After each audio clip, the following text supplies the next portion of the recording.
नमस्ते। अन्त कता आयो साइके? मलाई रासन पानी चाहियो थियो त्यही दिन आएको। रासन पानी पैसा ल्याइछौ कि उधार आऊ? उधार आयो पछि काम गरेर ठाउँबाट आएको छैन, आयो भने दिन्छु। तिमी सधैँ उधार भन्छौ, तिमीले पहिले लगे पनि तिमी छैनौ। बिहान छ केही बनी पनि भएको छैन, अलिकति त ल्यायो होला नि। अन्त ल्यान्छु ए के लैजान्छ त रासनमा?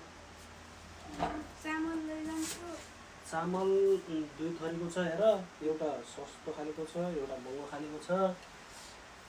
कुन खाले लैजान्छौ? सस्तोमा लैजान्छु। कति लैजान्छौ? 10 किलो भए हुन्छ त अहिलेलाई? यो त दुईटा प्याकेट 20 किलो लैजान्छु। 20 किलोमा दिन सक्दैन हेर, तिम्रो अब उधार जान्छ होइन। मेरो अन्त पनि बेच्नुपर्छ, अन्त बेच्यो भने मेरो नगदमा जान्छ।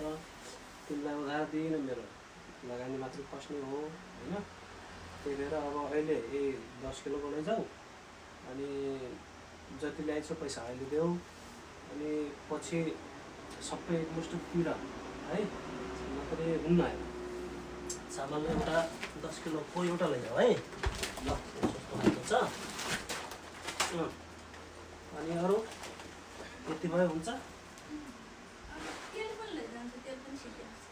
तेल पनि लैजानु होइन, ल लैजाऊ, तेल लैजाऊ। तर हेर, सामान माग्ने बेलामा घरि यो पनि लैजान्छु त्यो पनि लैजान्छु भन्छौ, पैसा दिने बेला थाहा पाउँदैनौ।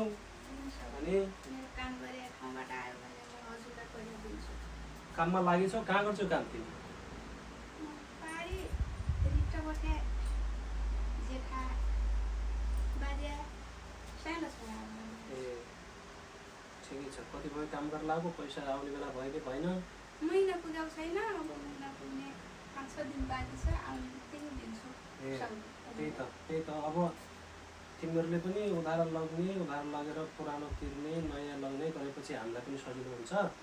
अनि अब लगे मात्रै भने नदिने गऱ्यो भने हामीलाई पनि गाह्रो हुन्छ र त्यही त अब आफ्नै गाउँघरको मान्छे हौ, अब तिमीलाई त्यति धेरै नयाँ नस्ती गर्न पनि मिल्दैन, तर टाइममा दिने गर है। कति ल्याइछौ त अहिले? ल्याउ भयो देऊ त अहिले।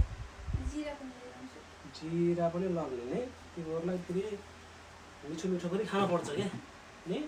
ठुलो लैजान्छु, ल ठुलो छ। अनि त्यही जति ल्याइछौ अहिले देऊ।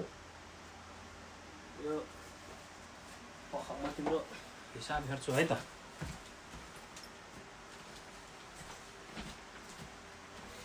तिम्रो पुरानो पनि बाँकी छ हेर है। तिम्रो पुरानो तिम्रो 13,000 रहेछ हेर, अहिले तिरिसक्ने हो। कति छ अहिले? 1000 दिन्छु। यो केटाकेटीलाई काटी पकाउनु 1000 मात्रै छ होइन? ल 1000 मात्रै दियो होइन। ल अहिलेको 1000 दियो भने पहिलाको 13,000 बाँकी छँदैछ हेर है।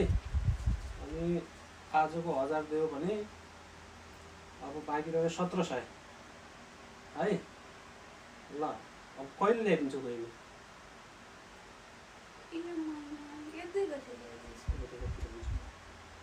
ल हुन्छ।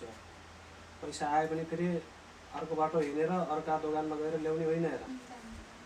पैसा आयो भने अन्त जाने, उधार माग्ने बेला म कहाँ आउने गर्छौ, त्यस्तो गर्नु हुँदैन है।